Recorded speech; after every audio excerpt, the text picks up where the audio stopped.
Welcome to the Hilton Head Living Podcast. I am your host, O.T. Gibbons. Our mission with all of our content is to make sure you have the best time in Hilton Head. All the best places to go, all the biggest events going on, and everything you need to know to make the most out of your time on the island. I am joined as always by the star of our content, my beautiful wife and co-host, Jessica Gibbons. How you doing, Jess? Hi. All right, on this week's episode of the podcast, we're going to be talking about everything happening in Hilton Head this weekend. We're going to be talking about our favorite new thing that we tried last week. And as always, we're going to answer the people. But before we get into all that, if you could please rate or like this podcast wherever you are listening or watching. And if you want to go ahead and sign up for the Hilton Head Living newsletter at hiltonheadliving.com, that would be amazing. It would really help us out. So with that, Jess, what's going on this weekend in Hilton Head? This week is full of Halloween events around Bluffton and Hilton Head. On October 23rd, Old Town Bluffton is doing trick-or-treating downtown from 3 to 6 p.m. Families can walk through the shops in the historic district and collect candy from participating businesses. Then October 24th, Bluffton's Safety Spooktacular is happening at Oscar Fraser Park from 5 to 7 p.m. It's free to attend. You can bring your pets for a dog costume contest, and there will be a general costume contest at 6:30 p.m., along with trick-or-treating, safety demos, and activities for kids. And on October 25th, there are a couple events. The Mac and Cheese Festival at Lincoln Inn South is happening from 5 to 8 p.m. It's the first year for it. We're really excited about it. Admission is $10 to get in, and then you can sample up to 20 different mac and cheeses creations by a bunch of different local vendors, and it will be in a 6-ounce cup. And tasting tickets are sold separately. It's $20 for the tastings. Also on the 25th, Boo Bash at Tanger Outlets 2 is from 2 to 4 p.m. It's a family-friendly afternoon with costume contests for all ages, fun games, crafts, activities, trick-or-treating with select retailers, and a few other surprises. And Trunk or Treat at Hilton Head Fire Station number 4 is also on the 25th from 4 to 6 p.m. It's free and features decorated vehicles, candies, family-friendly activities, and a chance to see emergency vehicles up close, which kids usually love.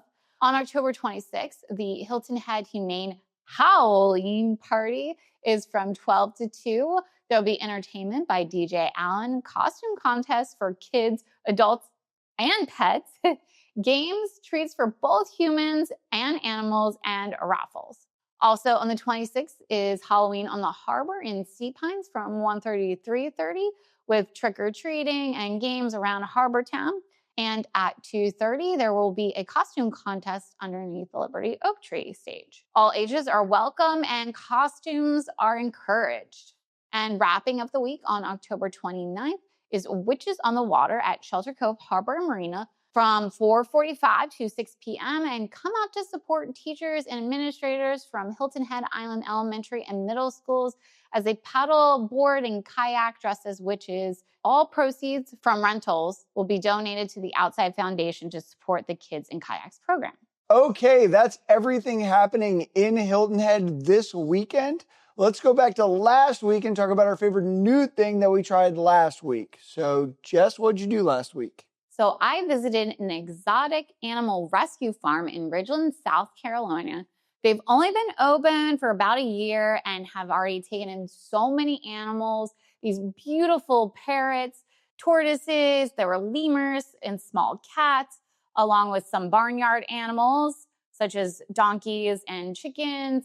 And you can actually pet and feed some of them during the tour. The place is called Isla J Farms, and I realized really quickly I was a little out of my comfort zone. And my 4-year-old niece was totally fearless, so much braver than I was. She was petting and feeding everything that she could. The lemurs loved the grapes. She loved feeding them. And there were chickens and ducks roaming around that I kept running from. I mean, they were, that's my own fear. Not like they were doing anything, but I just have a fear of kind of like birds in general that can chase you. Ducks. Ducks, geese, there was a turkey too, and all these chickens that just follow you around. They don't even leave you alone. So they just freak me out. They always have. Peacocks too. Oh, but then when they brought out the large python from the reptile house, I booked it to the car. I'm not dealing with snakes. No. But my niece stayed and she even held a smaller one. And she said it was really cool and they had a great time. So she definitely showed me up. That's for sure. And the owners are just so incredible and they built everything themselves. And you can tell how much they love and care for these animals that they've rescued. And they also host birthday parties and they do corporate events. I think it would be an amazing place to have a kid's birthday party because it's a large open area too where they can just kind of run around. And for only being open a year, they've already done so much and they have plans to expand even more with more animals and new experiences over the next year. So I definitely can't wait to go back and see what they add. And maybe this time, maybe I'll be a little bit braver. I don't know. I'm probably not though. I'll bring it to you you'll come and protect me from everything this time. No. And then I also went to the Italian Heritage Festival last weekend, which they have every year in October.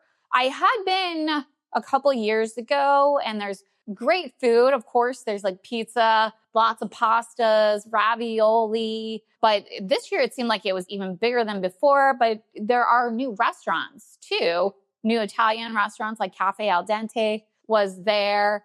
And there's lots of art vendors there. There was a silent auction, a lot of stuff. There was baskets, there was golf excursions, spa packages, bunch of stuff that you could bid on. And then what I went for specifically this year was the pizza eating contest, which they have for kids and adults. They give you them, I think, about 3 big slices. So it was like half of the pizza.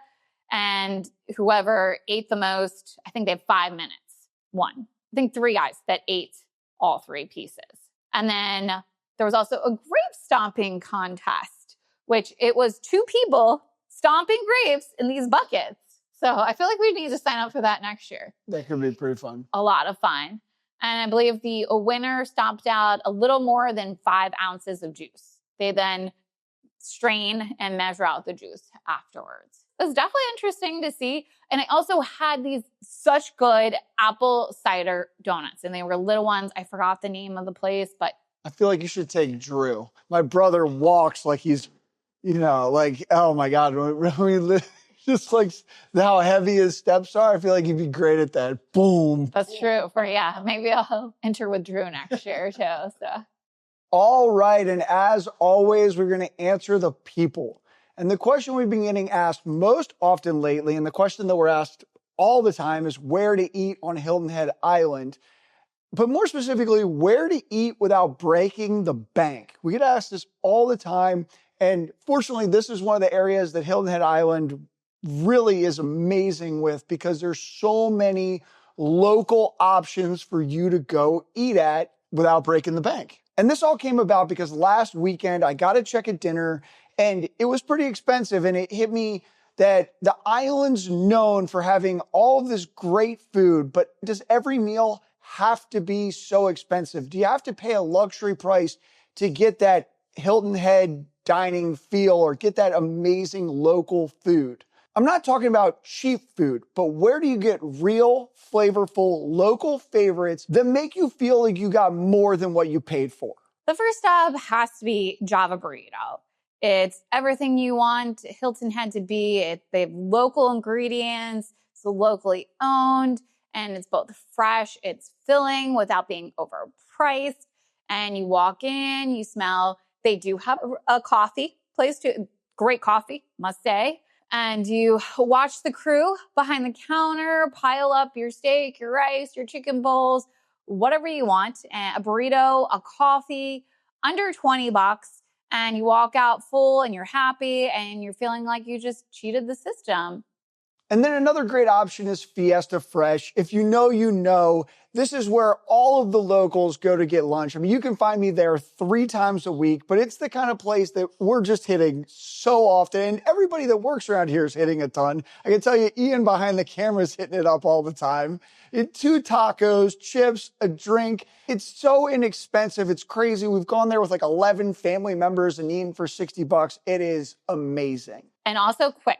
So quick. So ridiculously quick. It's awesome. And then if you want something on the healthier side, which I usually like to get, that doesn't have to break the bank, is Healthy Habit. They got smoothies, wraps, breakfast, salads. But what's really surprises you is how fresh everything is. I've already pre-made stuff, not pre-made, but you can custom order stuff. You can pick out what you want on it. I've gotten bowls, salads, and wraps there. All are so delicious and you feel good about what you're eating too without being overpriced. Is it bad that I also love their cookies? That's true too. And yeah, OT even likes the stuff there too. The Healthy Habit's great. I love it. Another option, something that I absolutely love, I consider it a little more old school, just a hardcore sub. Stu's Subs, and they give you exactly what you want. I mean, these sandwiches are huge. The meat's falling out the sides. Their steak and cheese is killer. It's just one of those places where every bite makes you feel like you wonder how something that simple can taste that good. And I feel like every beach town has that sub shop that's on. You get your sandwiches and you eat them on the beach. That's Stu's for sure for Hilton Head. Breakfast on Hilton Head can be a little bit tricky. A lot of places are a little pricey. They're packed with tourists. But my favorite place is Southern Coney. It absolutely nails it. They are some of the best pancakes I've ever had. I love their pancakes. They've got this diner style with a couple booths. You can sit right there as they cook the food out in front. They got some outside seating. They got the pancakes, the eggs, the bacon, all kinds of meals. You feel like you're a part of Hilton Head when you're there. It's just like you're part of the routine and the culture and everything we have. Like, it's so awesome. And then Philly's Cafe is another great lunch spot. It's a deli place. They have tons of sandwiches. It's unassuming from the outside, but then you walk in and like I said, they even have salads. They have pita wraps. Everything we've had there is so good. The homemade bread is delicious. I love their chicken. Their chicken's always so good. And lastly, one of our favorite places in Sea Pines is Low Country Produce. When you walk in, the place is amazing. They've got a little smoothie shop in the corner. They've got all kinds of tables and seatings. You can go up and order right there. They've also got waitresses that you can order from. Where we got introduced to it was at one of the farmers markets that they have, where they had a shrimp po' boy that we tried that was just so good. And then we went back and ended up having lunch there. And you got like the salmon something? I got a salmon sandwich, which I thought it would be like a salmon burger kind of thing. No, it was this huge piece of salmon on, right? It was like falling off. And I also usually don't get salmon at restaurants because it tends to be overcooked. It was cooked perfectly. It was delicious. And I just continue to go with the po' boy because it's so good. So good. And I remember the guy came out, he's like, "Are you can get something else?" I'm like, "Why?" But their food is, that's French fries too. And I love that it's with like a secret hidden window. Yeah. Coffee and the smoothies. It's just a fun little place. It's a good smoothie.